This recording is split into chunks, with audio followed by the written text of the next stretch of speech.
Om Shri Gurubhyo Namaha Harihi Om Gnanantva Ganapatigum Havamahe Upamashravastamam Jyeshtarajam Brahmanam Brahmanaspata Anashrunvan Shri Mahaganadhipataye Namaha Sadashiva Samarambham Shankaracharya Madhyamam Asmadacharya Paryantam Vande Guru Paramparam Atmaswarupa Bandhugana.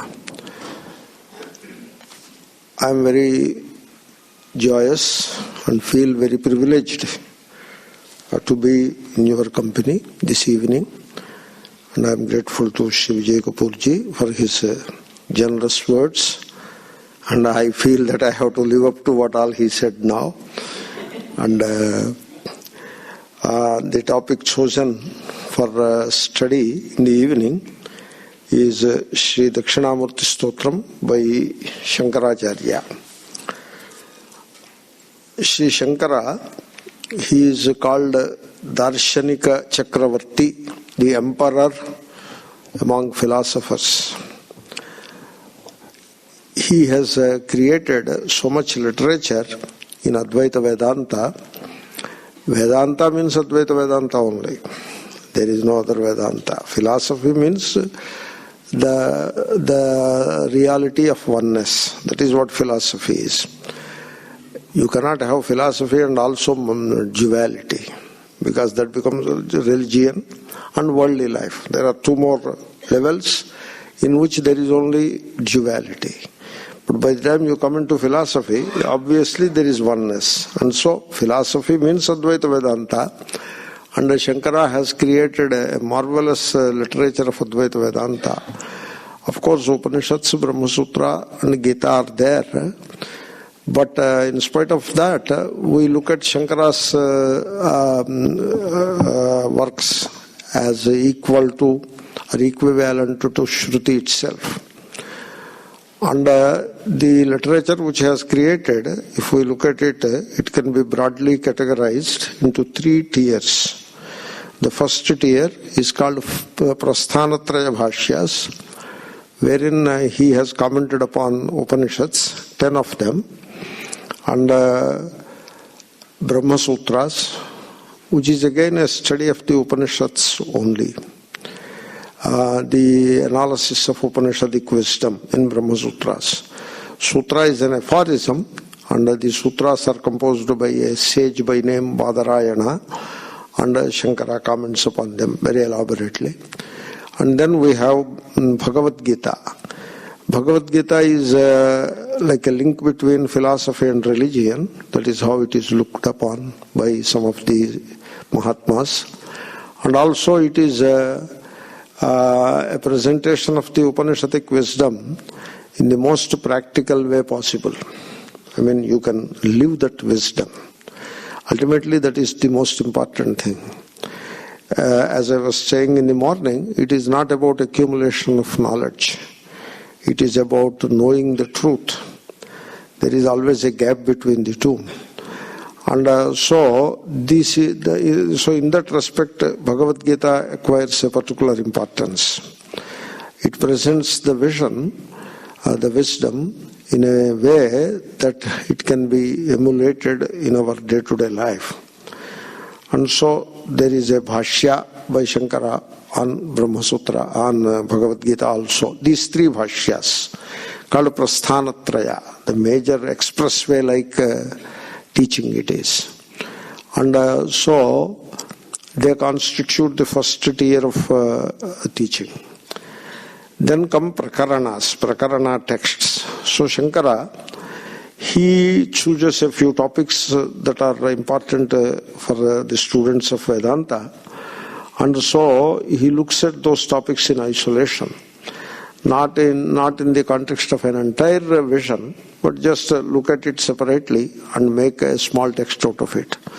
Like the Panchikaranam, it can be a good example for Prakarana. Panchikaranam means the process of quintuplication. We have 5 elements in the universe. The universe consists of 5 elements corresponding to the 5 senses. Because universe is what you experience. That is what universe is. Universe is what you experience. What a conscious being experiences, that is the world. So, therefore, always the world is estimated or it is assessed in terms of it being experienced by a conscious being. So, there is nothing like an object without the subjective experience of that object. Like a big leap from Newtonian physics to Einsteinian physics, that kind of a leap it is.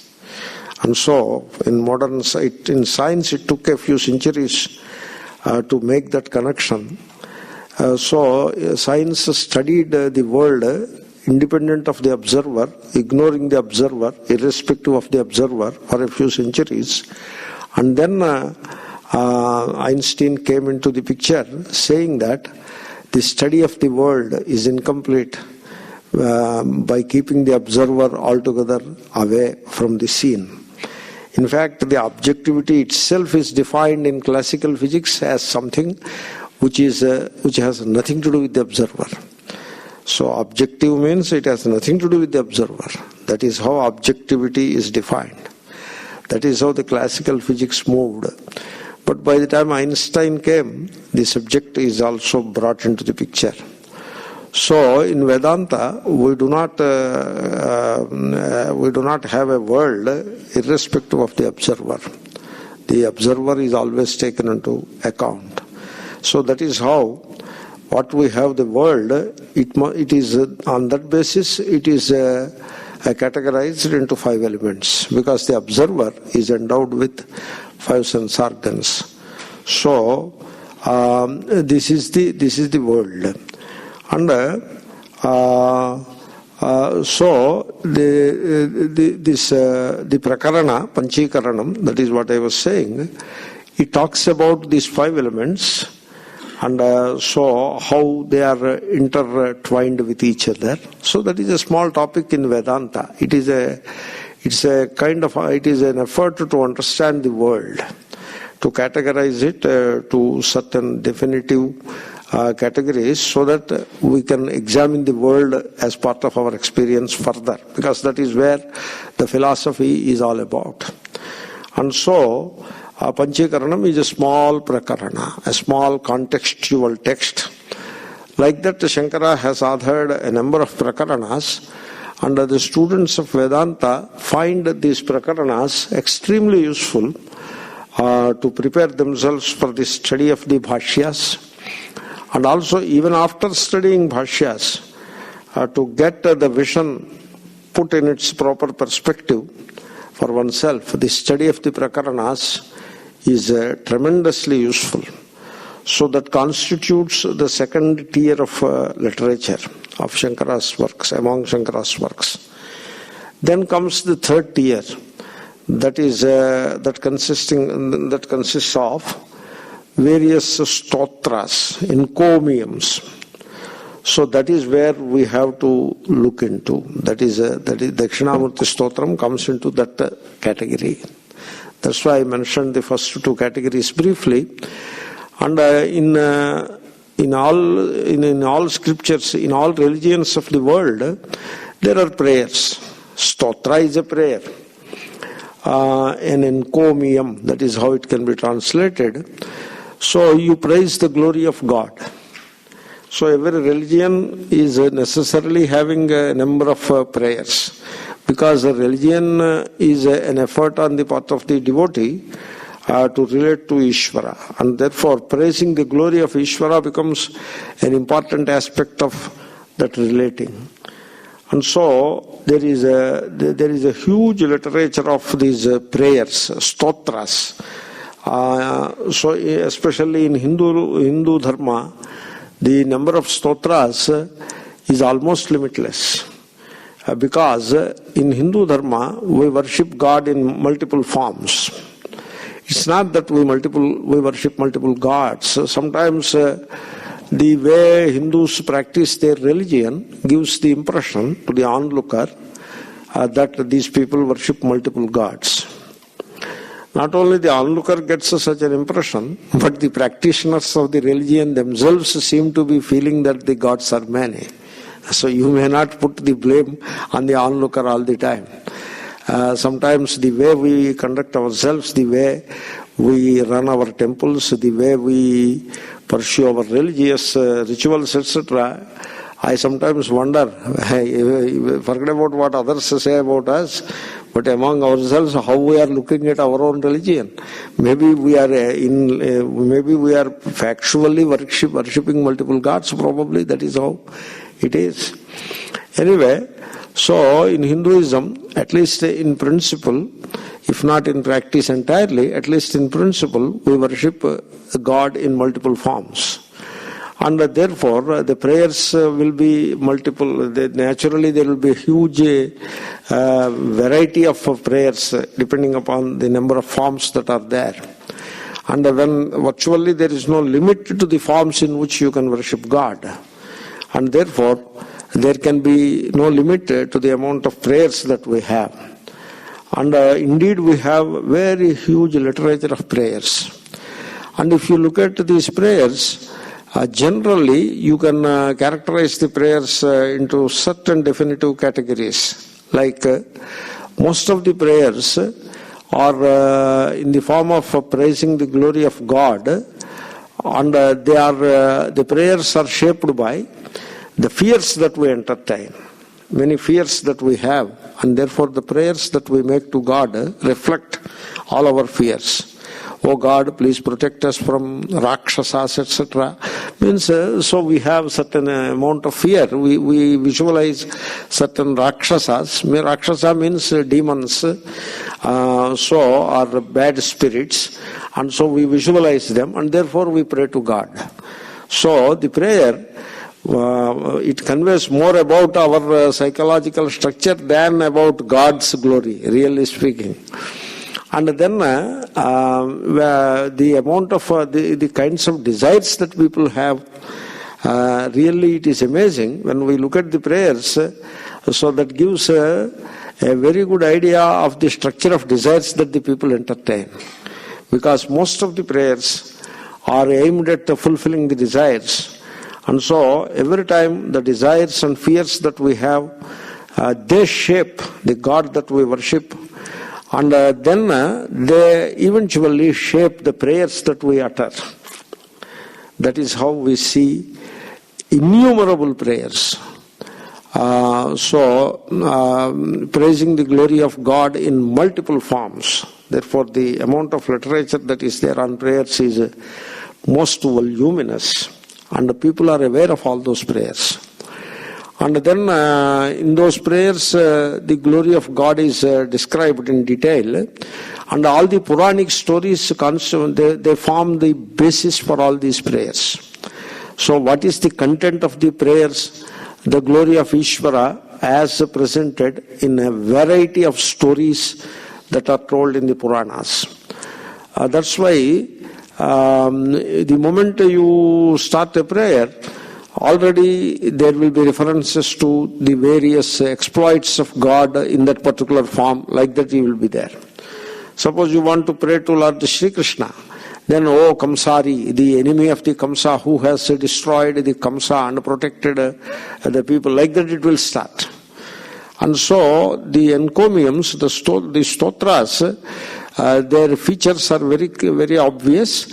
They are structured based on the content derived from Puranic stories, and then the God is shaped based on our desires and fears, and the prayers are aimed at fulfilling our aspirations in the form of desires and also dispelling fears. This is how the structure of the Stotra literature is there.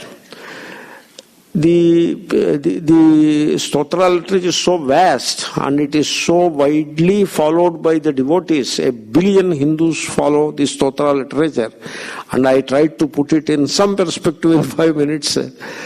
The Shankara's Stotras, they just don't fit into that category. That's why I described it. The moment you hear the word Stotram, So you have multiple stotras in your kitty, and you may end up comparing this or putting in the same category as all those stotras. For example, the moment I say Stotram, Suprabhata Stotram, most of you must be knowing it. Then many ashtakas, 8 verses. Any number of stotras will be there. And then Sahasranama Stotras or multiple Sahasranama Stotras are there. And various other stotras, Bhujanga Prayata Stotram. In the meter Bhujanga Prayata, a number of stotras are there. And Ganesha Pancharatram, 5 verses about Lord Ganesha, a prayer. Like that, scores of prayers will be there. And they are structured the way I have described.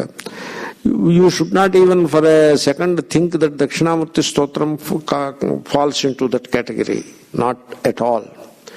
In fact, Shankara has not written any stotras of that category. If you come across any stotram in which a God in a particular Puranic vision is described and glory described and a few desires are being sought, you can rest assured it is not authored by Shankara. Though you may find Iti Srimad Shankaracharya Virachitam, like that you may find below, but still it is not authored by Shankara. Because there are many Shankaras in India. So almost at any given time there will be at least 24 most important Shankaras in the society. Every pitha, there are many such pithas, and the head of every pitha is called a Shankaracharya. Therefore, at any given time you will have at least a dozen Shankaracharyas of some prominence.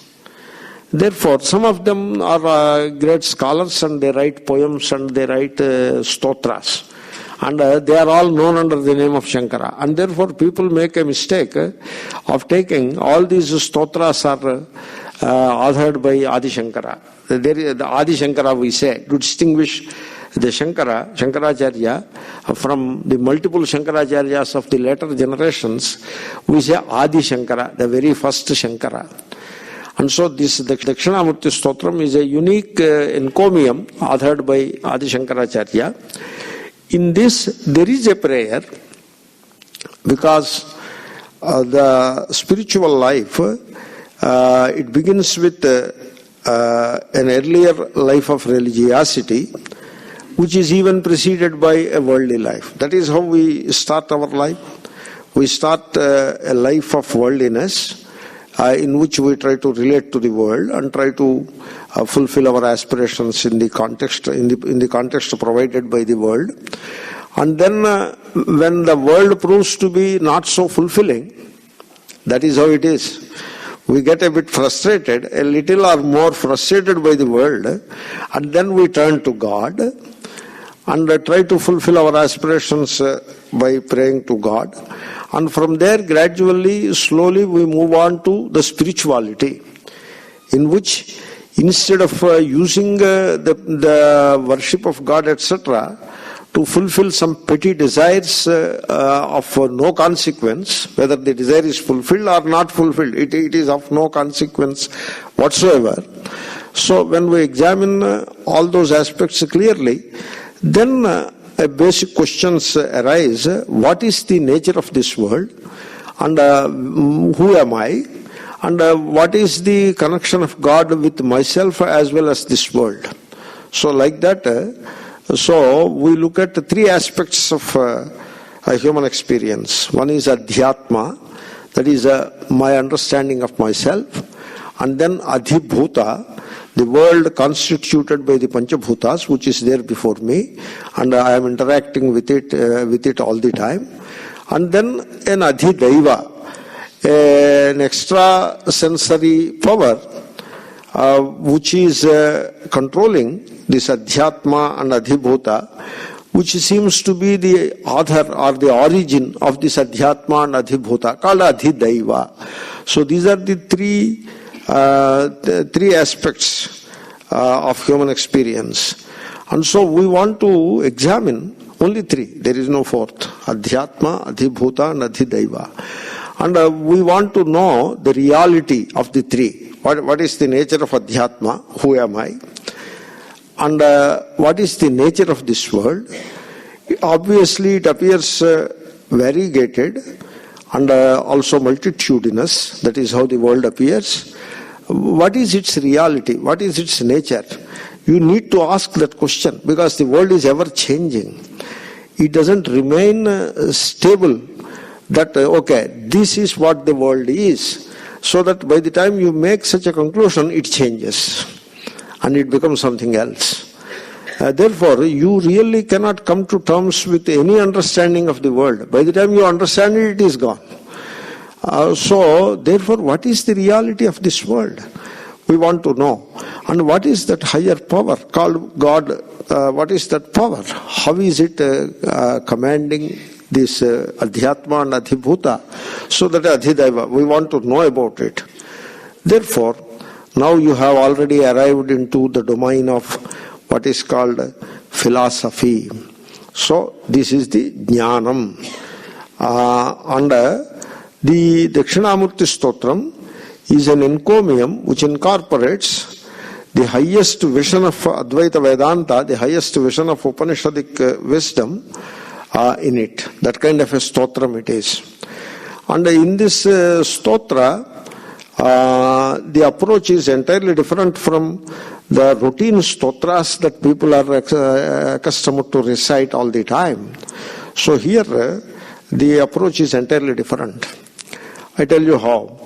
Suppose you go to a temple, you stand before the Daivam, the deity, and you see the God as the other, and you stand apart from the God and you pray. That is how we proceed. But not so in Dakshinamurti Stotram. Similarly, when you approach a teacher, Guru, there also our interaction with the Guru is entirely based on a sense of duality.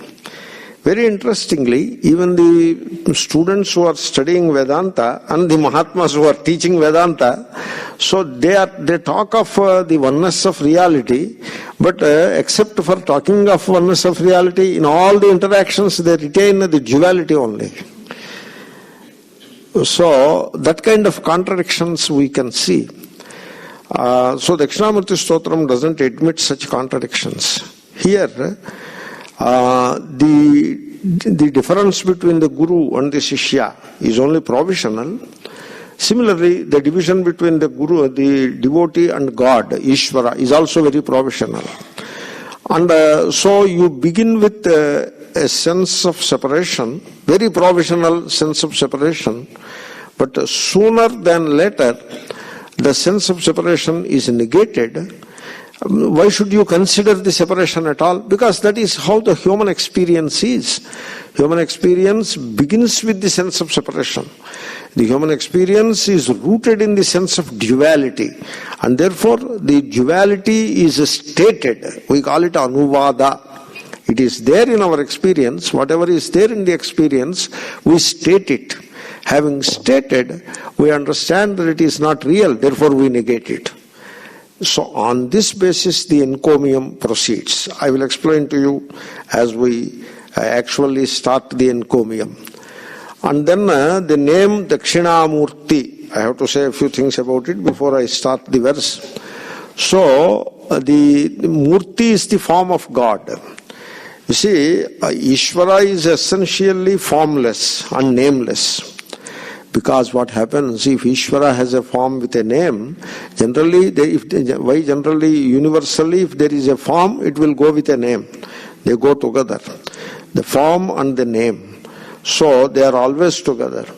And therefore, if Ishvara has a form that goes with a name, what we call Namarupa, then Ishvara becomes one more object in the world.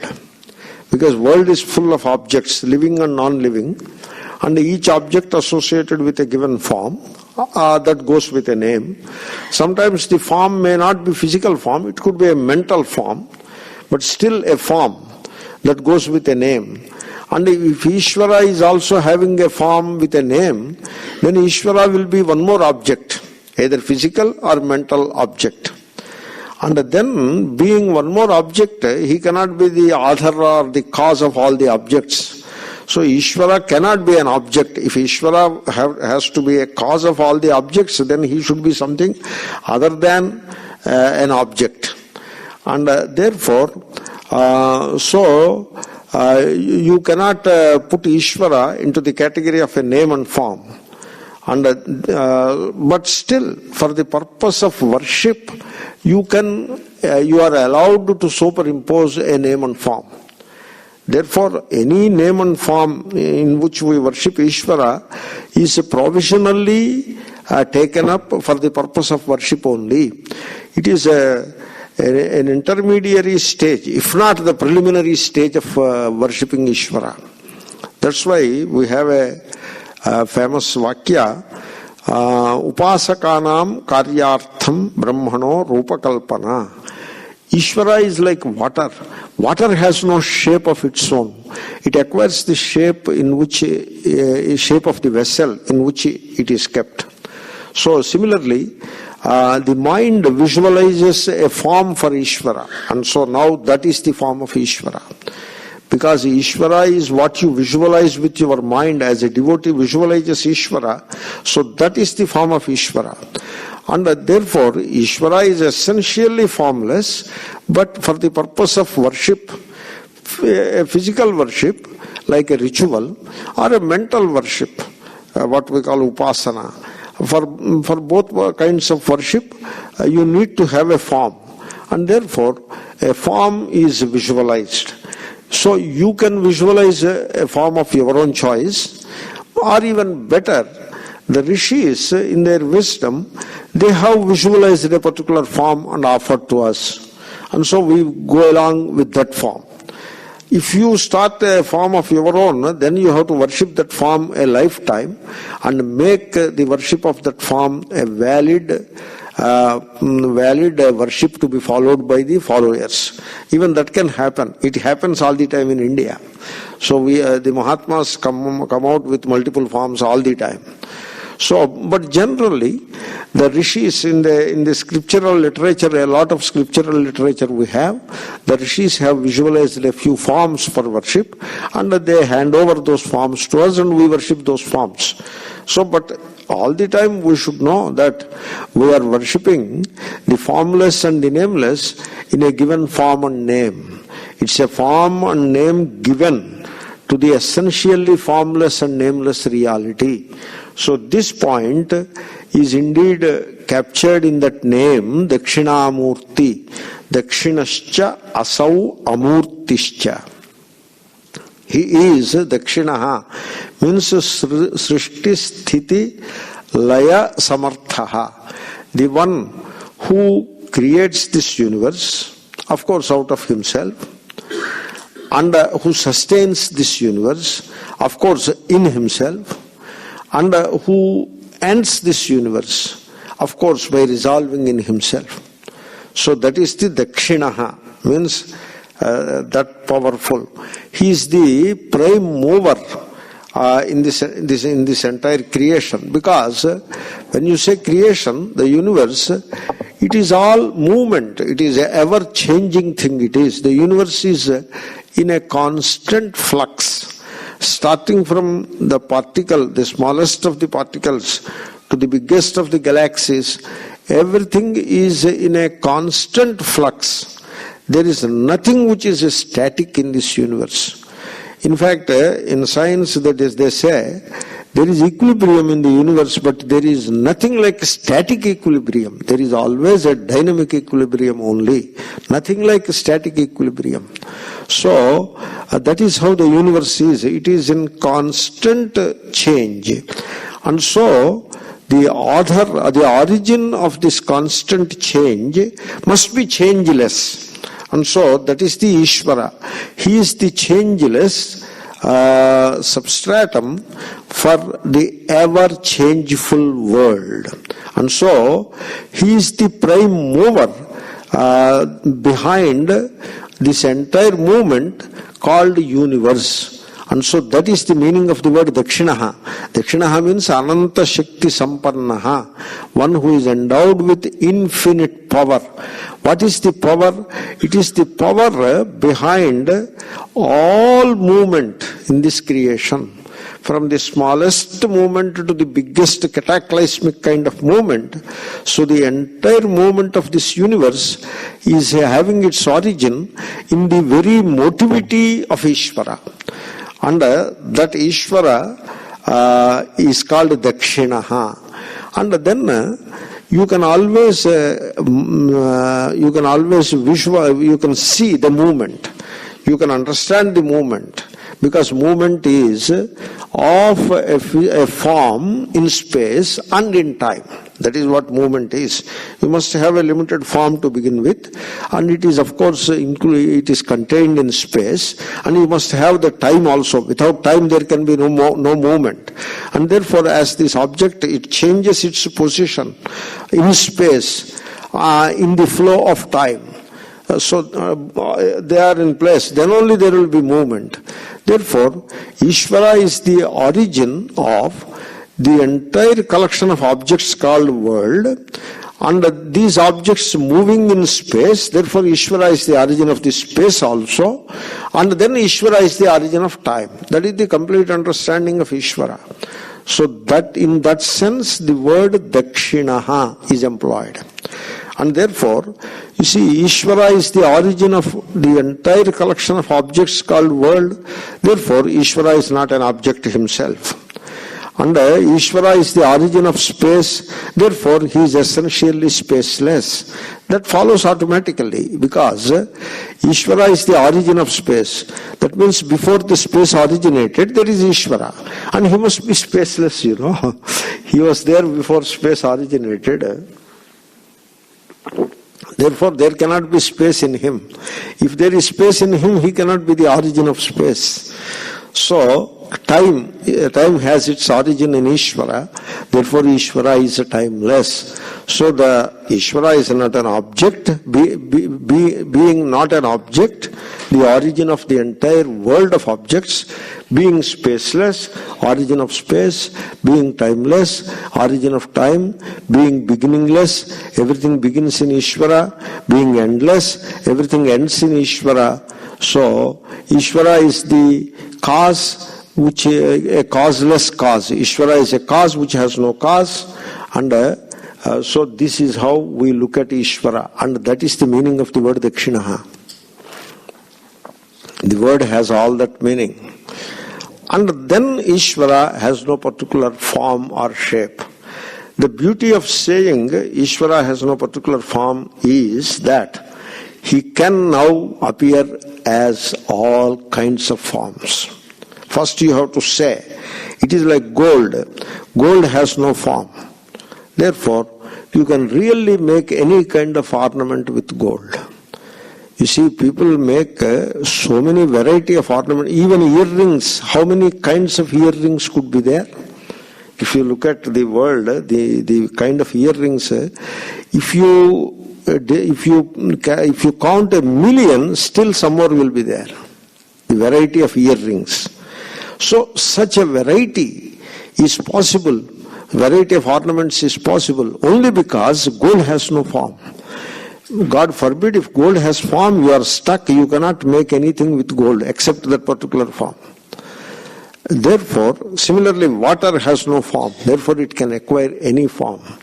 Space has no form.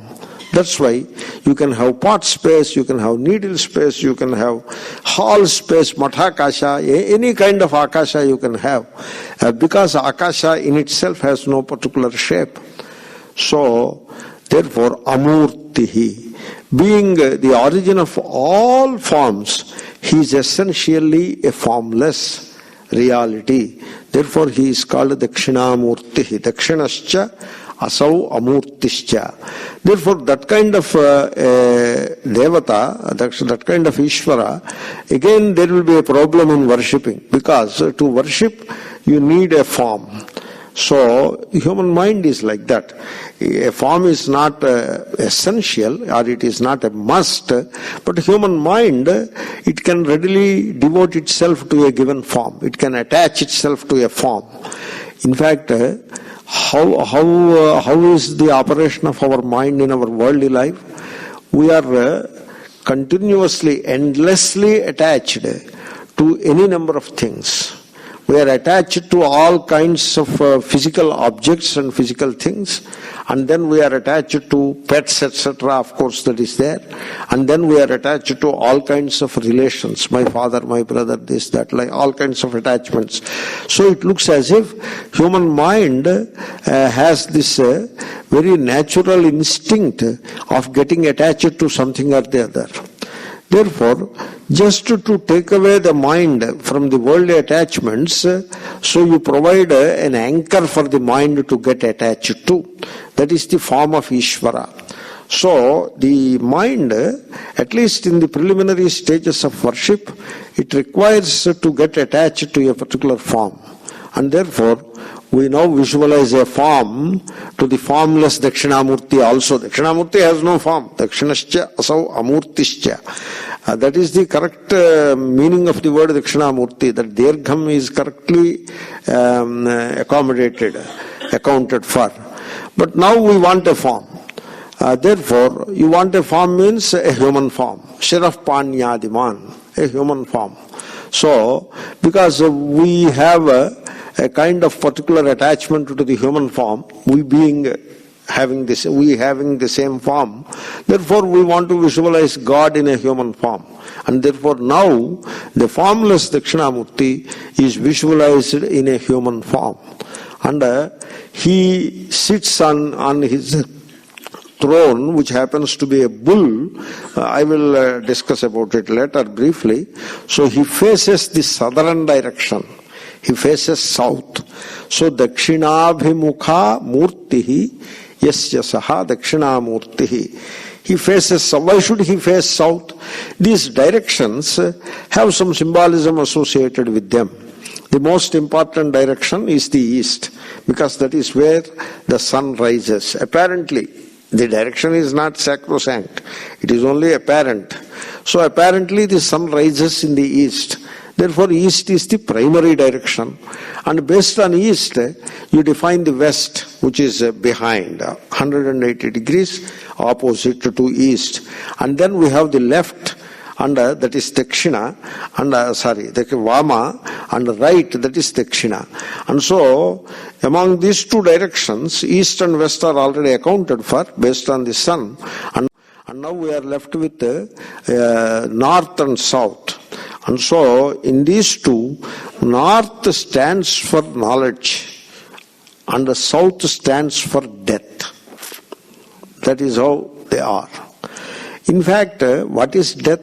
Ignorance itself is death. There is no other death. Pramadam vai mrutyumaham bravimi. So I consider the inadvertence, not knowing things, making a mistake about the reality of the things as the death. That is what the Rishi says in an Upanishad. And therefore, the southern direction, in the Puranic vision, the southern direction stands for death and ignorance. And north stands for wisdom and life. And therefore, Bhagavan sits in a way that he faces south, so that the devotee can face, while facing Ishvara, the devotee is naturally facing the north. So for the advantage of the devotee, so Bhagavan sits facing the south. And also Dakshinamurti facing the south implies Dakshinamurti has a command over the death, and he is the dispeller of the ignorance, because he is looking at the southern direction. Even as he looks at the south, what south stands for is commanded or dispelled. So this is how Dakshinamurti form is visualized. And then Dakshinamurti is an incarnation, avatara. Just I will have to say briefly that also. You see,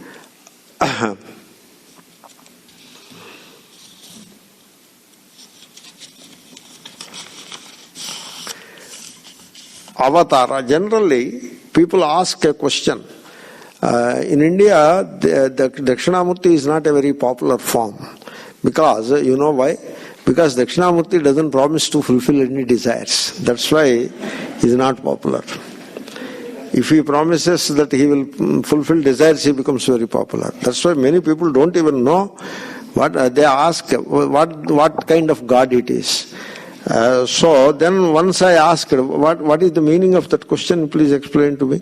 Yeah, we know Ganapati, we know who eliminates all the obstacles. Durga we know, Krishna we know, Rama we know, Ayyappa we know, Sai Baba we know, but we never heard this Dakshinamurti. What is it?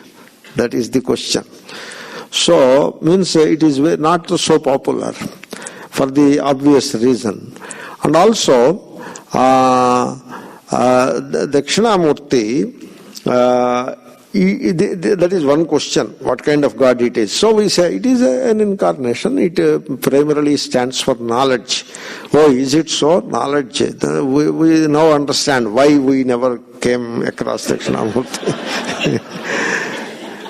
Because the society is entirely behind rituals. And the word dharma, sometimes if you look at the way the religion is practiced in the society, dharma means rituals, nothing else. In fact, dharma has 4 aspects. Now I don't want to go into that because the introduction itself will prolong further and further. And I have to come to the first verse, and then like that I have to finish 10 verses. We will do all that. Therefore, so dharma means ritual. Ritual is the dharma, dharma is the ritual. This kind of a system appears to be present in the operation of dharma, religion in the society. So anyway, there are always worthy exceptions to all that. So having said that, so Ishvara's incarnation is aimed at protecting dharma, paritranaya sadhunam, etc. Dharma samsthapanarthaya sambhavami yuge yuge. So I take to the incarnation at different times or in every yuga for the purpose of protecting dharma, the righteousness. So people ask whose incarnation it is, like that. Somebody asked me, whose incarnation this Dakshinamurti is? I asked him, what do you mean by that? You please clarify your question. Yeah, it is very simple. Is it Vishnu's incarnation or Shiva's incarnation? That is the question. You see, the question, it shows a very deep-seated misunderstanding. It is not the one person who asked the question is at fault. It is not like that. The entire society, a particular deep-seated misunderstanding or misconception has become a part of the religious life itself on a large scale. So, like there are 2 different gods above. And one of them undertakes many incarnations, like Krishna, Rama, Dashavatar, 10 of them, or even more. Whereas the other doesn't seem to be so active. He's a bit timid, dull or whatever. But he too has incarnation. Yeah, he seems to have one of them. What is that? Dakshinamurti. No wonder we never knew about it. So like that. This is the most unfortunate misconception which is taken to be the truth in the operation of the religion. Probably I sincerely felt that this accounts for some of the weakness that Hinduism has acquired in the few millennia, at least for 2 millennia. This Hindu society has become weak because of this divisive thinking. Anyway, so the idea is wrong. The idea, there is only God, one God. And that God, now we can try to understand the meaning of incarnation of God. In fact, it is you have to really carefully tread this incarnation thing, because in the vision of Vedanta, every jiva is an incarnation of Ishvara. So, jivena atmana namarupe vyakaravani. Every individual is an image of God itself, image of the Godhead itself. Every jiva is essentially the divinity itself. But having said that, there is a particular glory in a particular individual, therefore that particular individual is considered the incarnation of Ishvara. That way you can take it, that is fine. So in that sense, Rama, Krishna, etc. are the incarnations of Ishvara. And Dakshinamurti happens to be another incarnation of the same Ishvara. You have to understand it like that. You should not create a schism that Vishnu versus Shiva, and these are all Vishnu's incarnations and this is Shiva's incarnation. That kind of a schism is very unfortunate. You should come out of it. Then, having said that, what is the purpose of incarnation? Dharma samsthapanarthaya, for protecting dharma. Dharma itself is of two kinds, twofold it is. So, dvividho dharmaha, vedokto dharmaha dvividhaha, two kinds of dharma. Pravrutti lakshano, nivrutti lakshanascha. So Shankara says it in Gita Bhashyam. It is in the form of pravrutti and also nivrutti. Pravrutti is activism. That is the translation of the word. So nivrutti is quietism. That is how those words are translated. So translated means it's not that the translation is imposed or any such thing. That is what the words mean. So I am giving you the perfect translated words. Quietism versus activism. And there are incarnations which have elements of quietism in them, but which appear to be more of activist type, like Ramavatara. It is an incarnation of activism. Rama is all for dharma, the performance of dharma in life. So an incarnation which stands for pravrutti dharma. And when it comes to Krishna, it is not entirely pravrutti. Because Gita is nivrutti. Gita is nivrutti dharma. Moksha dharma it is. It is moksha shastra. And there is a pravrutti which leads to the Atmajnanam. So it is Brahma Vidya, essentially Brahma Vidya, and also happens to be Yoga Shastra. That is how every end of the chapter you read, iti Srimad Bhagavad Gita Asu Upanishadsu, Brahma Vidyayam Yoga Shastra.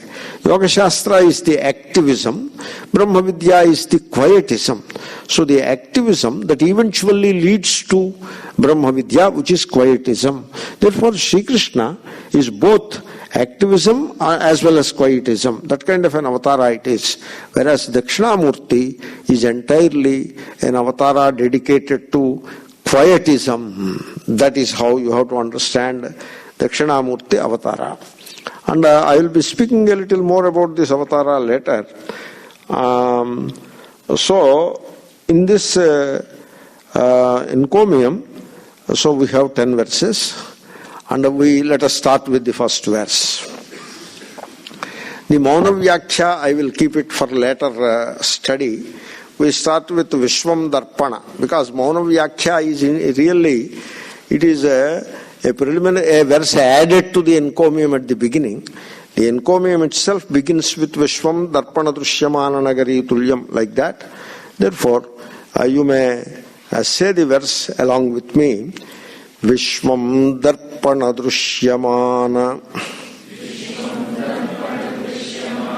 Nagari Tulyam Nijantargatam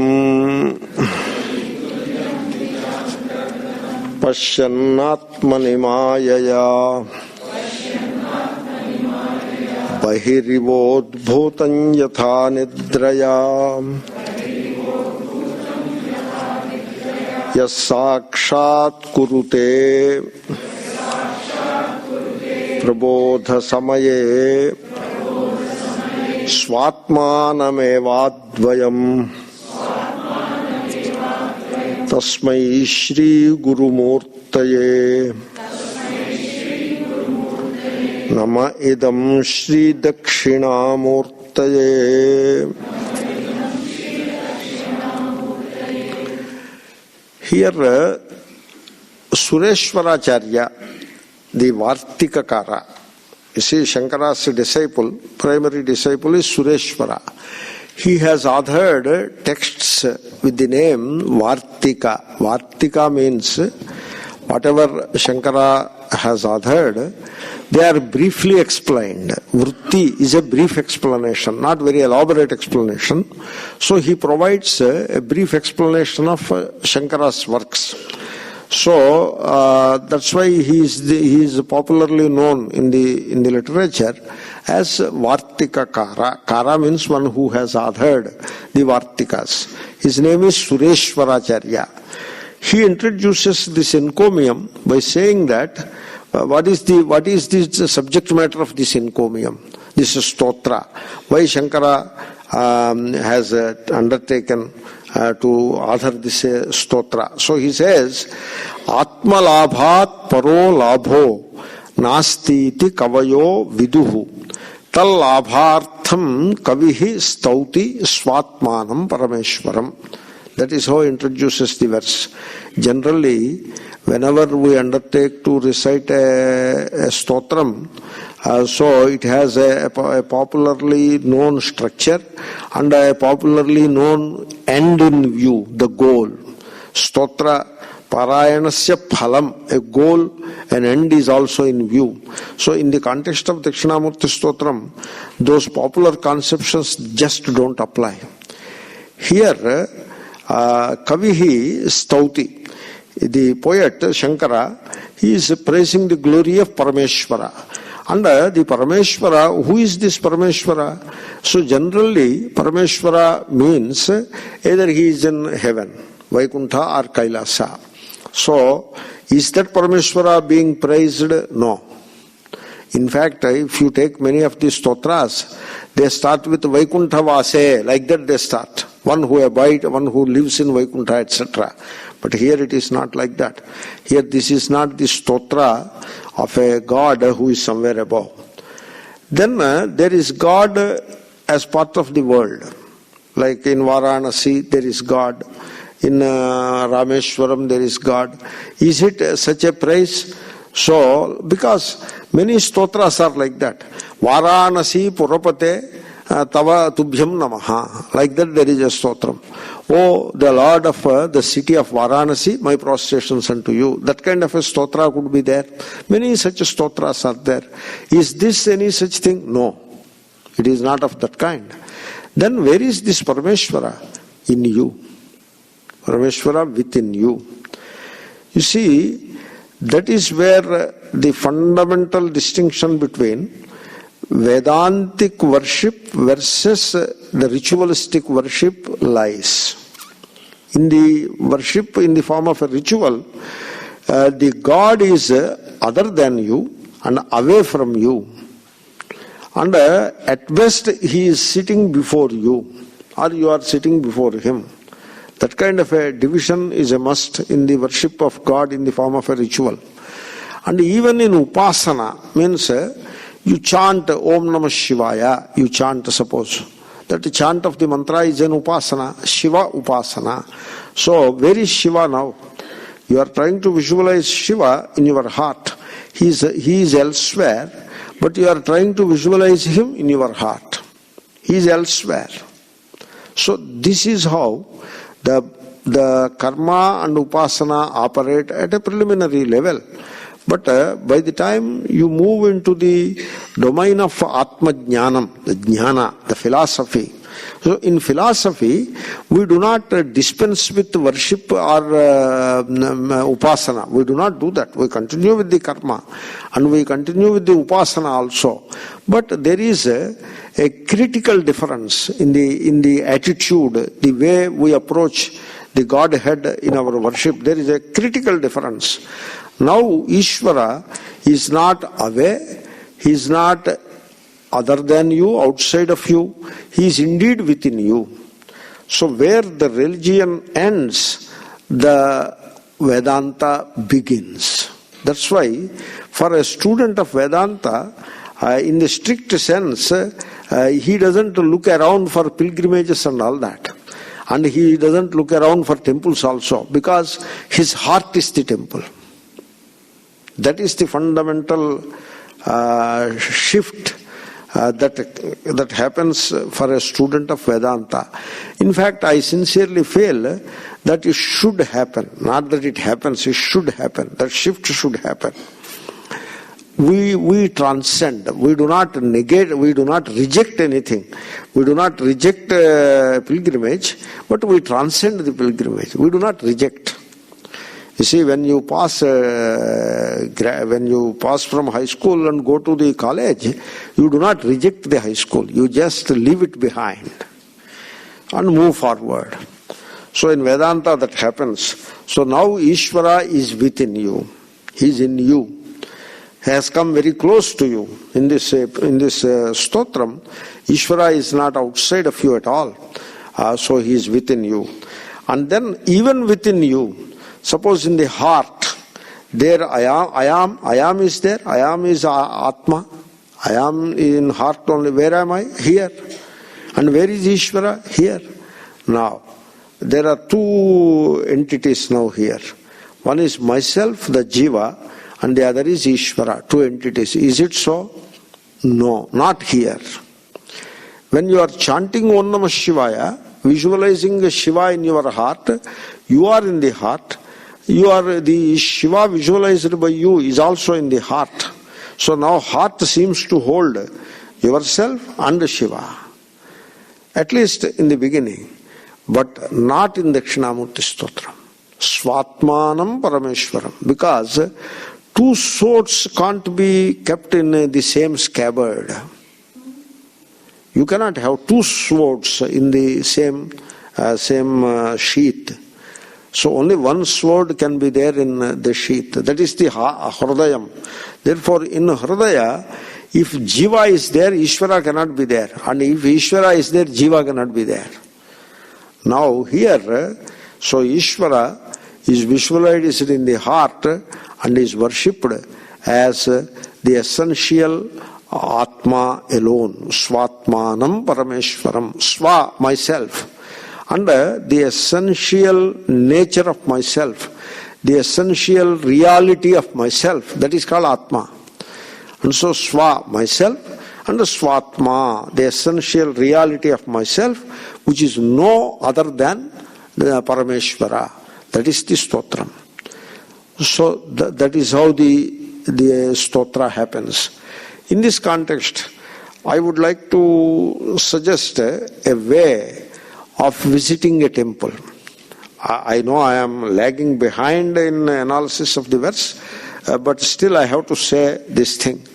When you visit the temple as students of Vedanta, the proper approach should be like this. First of all, even before you enter the temple, you have to stand outside and if necessary shake the head and drop every single identification before you enter into the temple. And you take up one provisional identification that is also superimposed only, namely Bhaktoham, Aham Bhaktaha. I am a devotee of God. You have to say that. Because generally samsaris visit the temple, visit the shrine. A father, a mother, brother, sister, a person with a career, a person who is having many desires to be fulfilled, a worldly person with so many identifications. Every one of them is an identification. When you say father, that's an identification. That is not the essential nature of the individual. Nobody is born as a father, you know. You become a father later. And another lady makes you a father. You don't become a father all by your effort alone. The lady makes you a father. And in fact, the child makes you a father. So the child has to declare you are a father, then only you are a father. You means not you in general. So therefore, this so-called fatherhood is a superimposition. It is not essential. It is not intrinsic to the individual. It is an identification. It is like I am an employee of Cisco. It's an identification which has some purpose and it is okay in its place. It is good in its place. We are not against it. But when you are entering into the temple, it is a time to drop every single identification. And suppose you don't have even the Bhakta identification, then you are one with God already. Therefore, just have one small identification to begin with. And that is, I am a devotee of God. I am a devotee of God. You have to say that to yourself. And then enter. You try this. then the temple visit will become very fruitful. It will elevate the person. Otherwise, you visit the temple hundreds of times with any kind of identification. That doesn't take you anywhere. You remain where you are, in spite of multiple visits to the temple. So first point, aham bhaktaha, I am a devotee of Ishvara. Then you enter. And whatever may be the form, whatever, Rama, Krishna, Dakshinamurti, whatever may be the form, you visualize that form as indeed a manifest Om. Because Om is the common reality of all forms of Ishvara. Om. So Om sound. So that form, Rama's form, you look at the Rama's form, Rama, Sita, Lakshmana, Kodanda, that bow and all that, everything is fine. But Rama is no different from Om, the sacred sound Om. You visualize like that. Second point. Third, the Rama or Krishna or Ayyappa, whosoever, whom I visualize as the sacred sound Om, means a physical form is translated into a sacred sound. That is how you have to visualize. That is what is meant by visualization. Anything you can visualize as anything else. That is what visualization is. Suppose I ask you, you look at yourself as a tree, you can do that. In fact, there is a meditation like that. Vriksha iva stabdho divitishtati. So that kind of a meditation is there. Therefore, I visualize myself as a tree. So you can visualize any way you like. That is the beauty of the visualization. And so you visualize the murti, the idol, as Om. And then that is the second step. And finally, that Ishvara, who is supposedly in the shrine, whom I now visualize as Om, is indeed in my heart as the innermost reality of myself. You have to visualize like that. Then the darshanam is complete. Till then it is not complete. You try this. It will elevate you.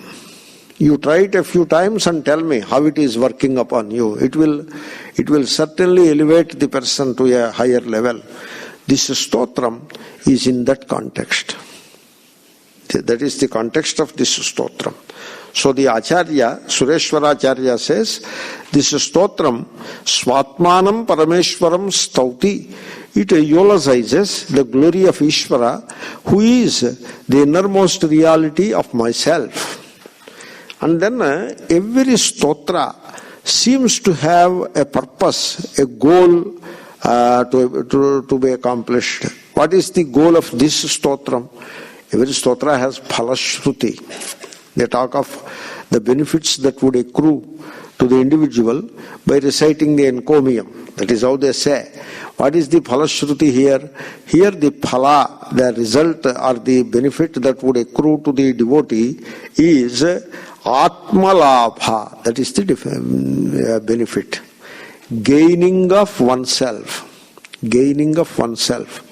So that opens up a Pandora's box. So, do you mean to say, I don't know myself? Yes, you don't know yourself. Is it possible like that? Yes. That is the human predicament. That human being, he doesn't know his own true self. Suppose I ask you, the most primordial experience that you have is I am. I am. When you wake up from sleep, in sleep you are a nobody, you are nothing, you are a nobody, you are not anything in particular in sleep. So you wake up. When you wake up, the most primordial experience that you have is I am. That one's own sense of being, that is what I am is. It is the being, and it is the being that you know. Instantly you know that being, because the being shines as the knowing. Therefore that is your essential nature. That is how you originate out of sleep. And so that I am, it is the most fundamental or primordial sense of being of oneself. And now, where would you locate this I am? In fact, you should not locate it anywhere. You should not locate it. You should leave it without any locating. Locating is identification. But what we do? We locate the I am in the body. And therefore, now it is as though I am the body. And the body is I am.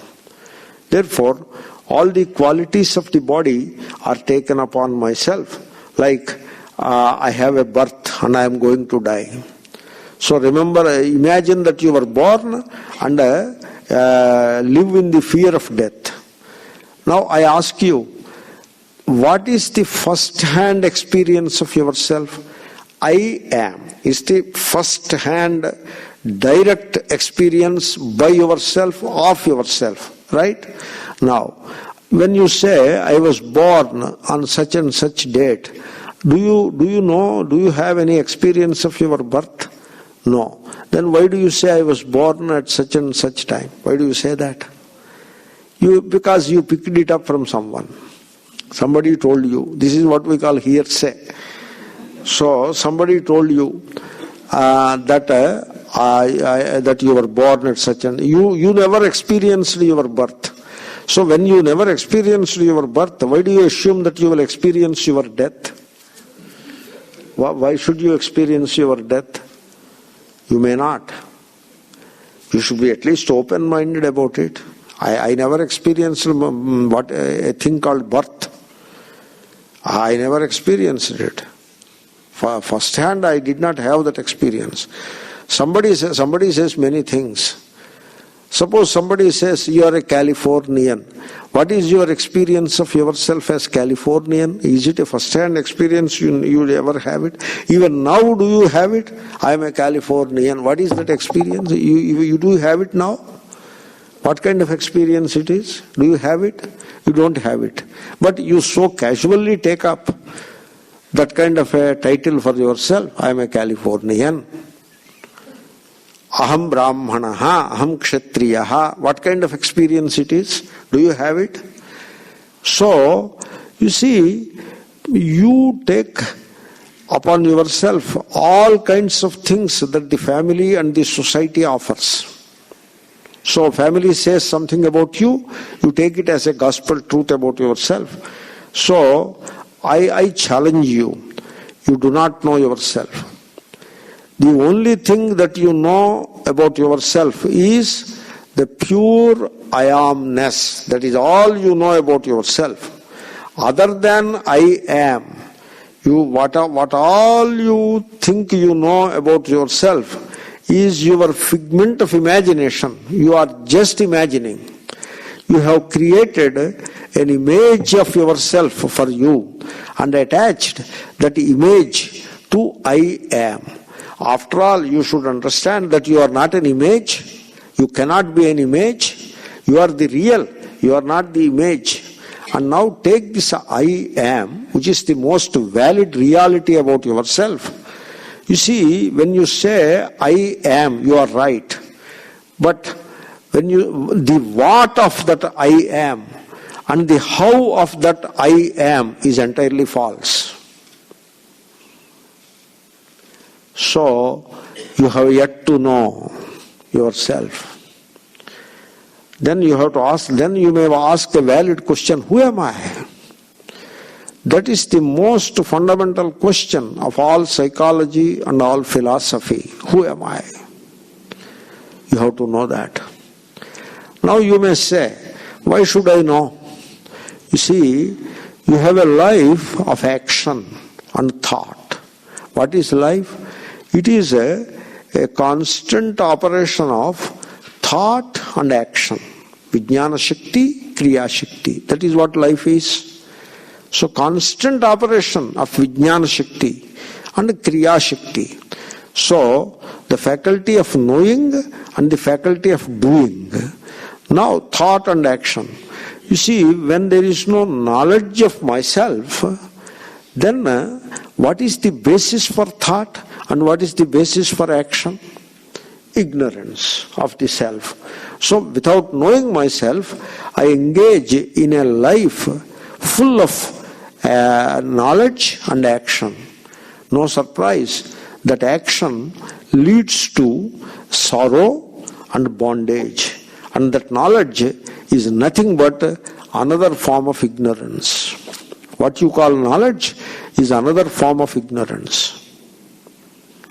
So, there is no basis for knowledge and there is no basis for action in the absence of a glimpse of oneself. I am, that a glimpse of oneself, an intimation of oneself must be there. In the absence of such an intimation, there is no basis for thought and there is no basis for action.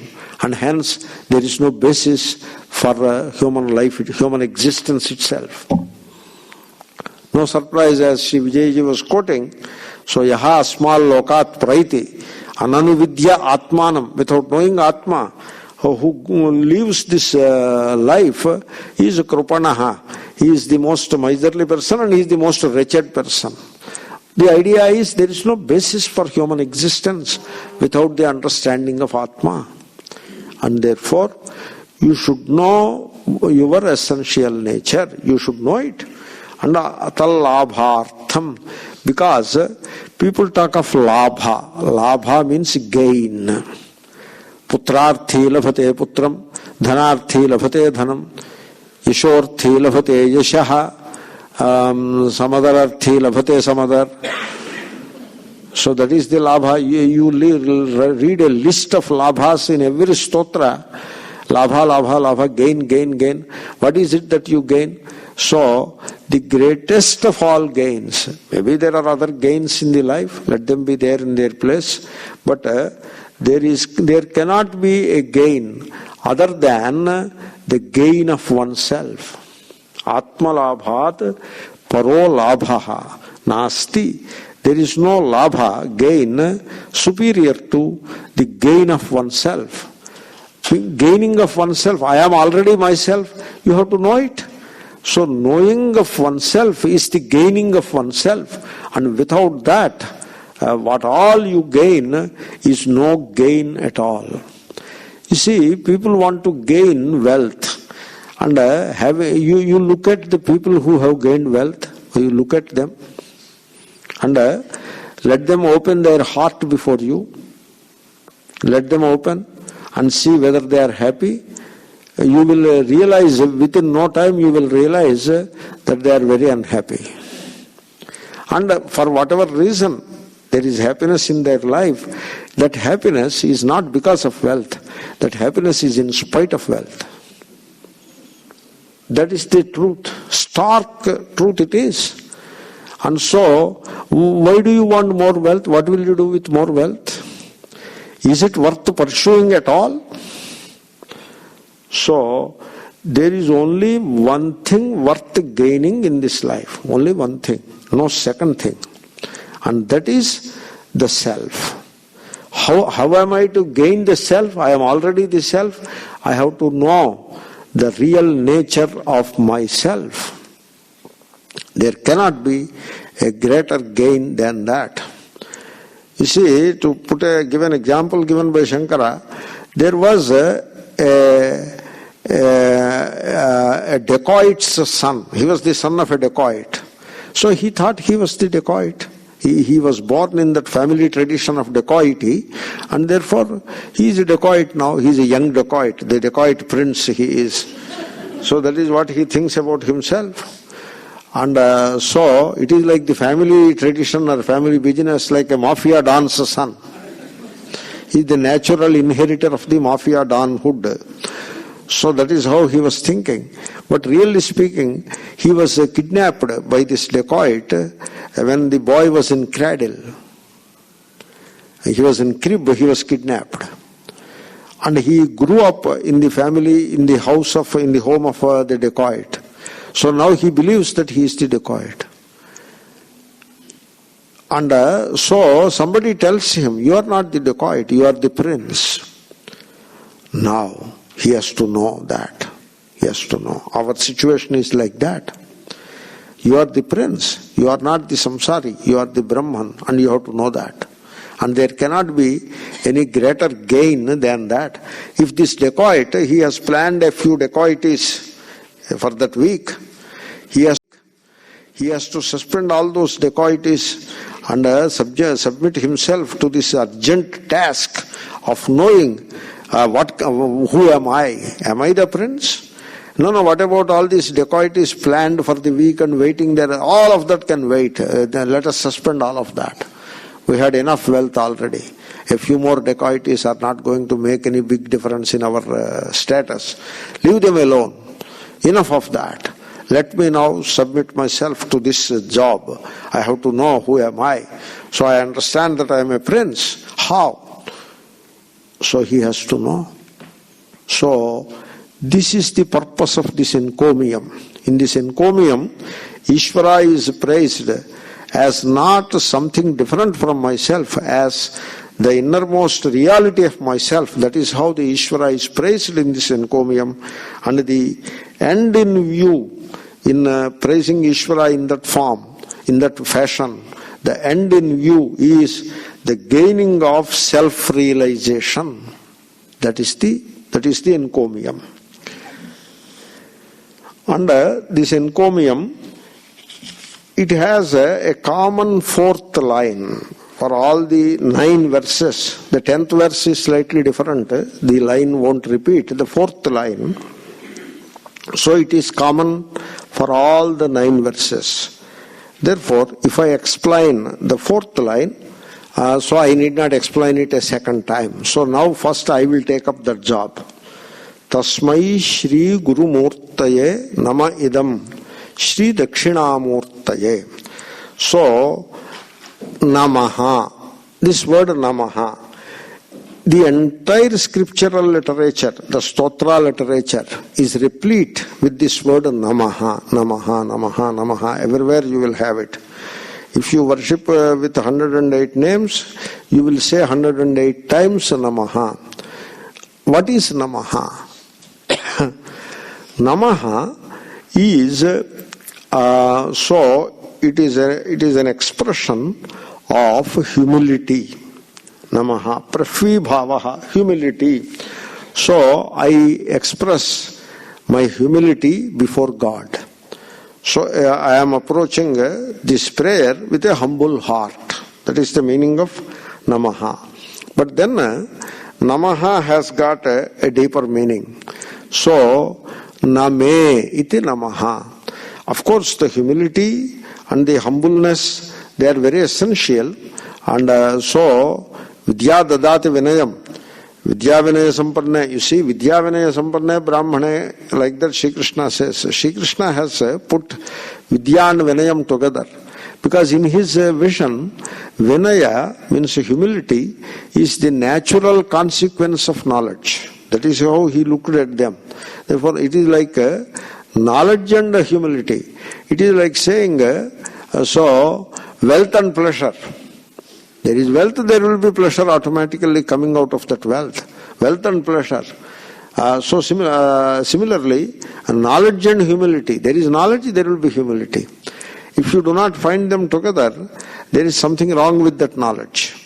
Therefore, humility is a most important quality, particularly so when you are praising the glory of Ishvara, when you are supposed to surrender to Ishvara.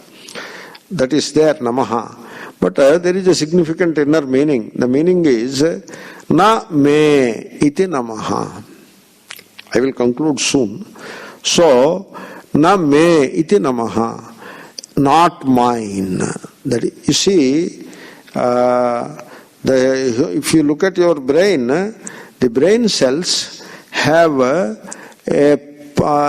this power of habit. So, means it is very difficult to dislodge the brain cells from that particular mode of thinking. So that thinking is me and mine. Me and mine. Aham mama. That is the mode of thinking. So that is how the brain cells are habituated to think like that. That is the power of habit. So you have to dislodge the brain cells from that mama kind of thinking. Because That is the single source of strife and sorrow in life. That mine.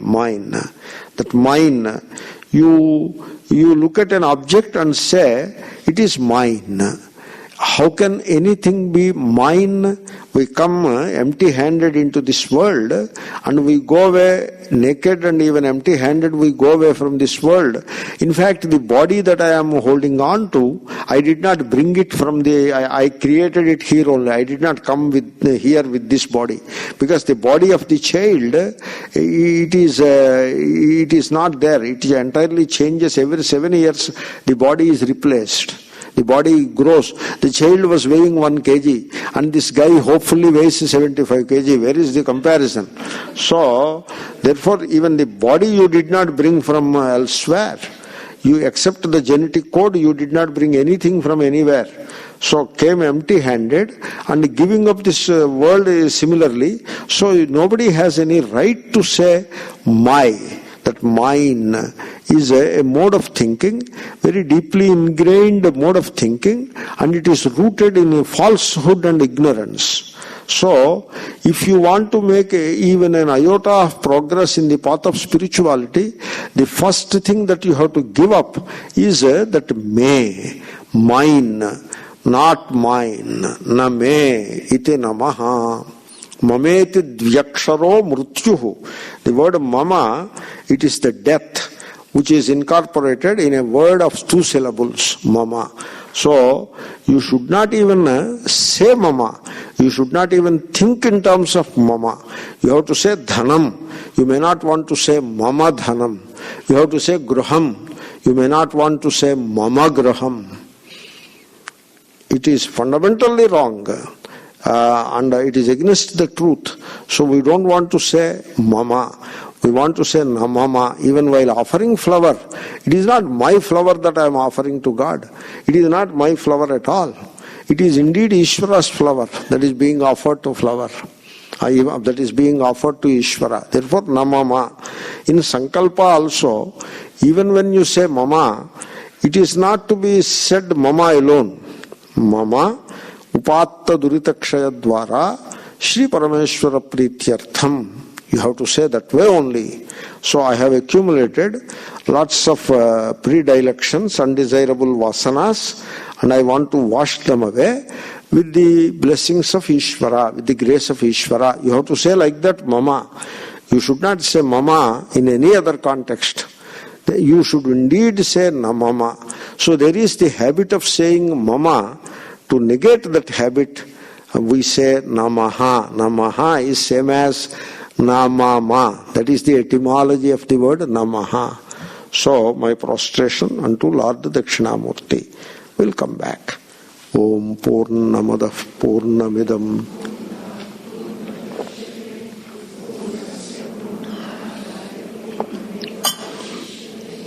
Om Shanti Shanti Shanti. Harihi Om Shri Gurubhyo Namaha.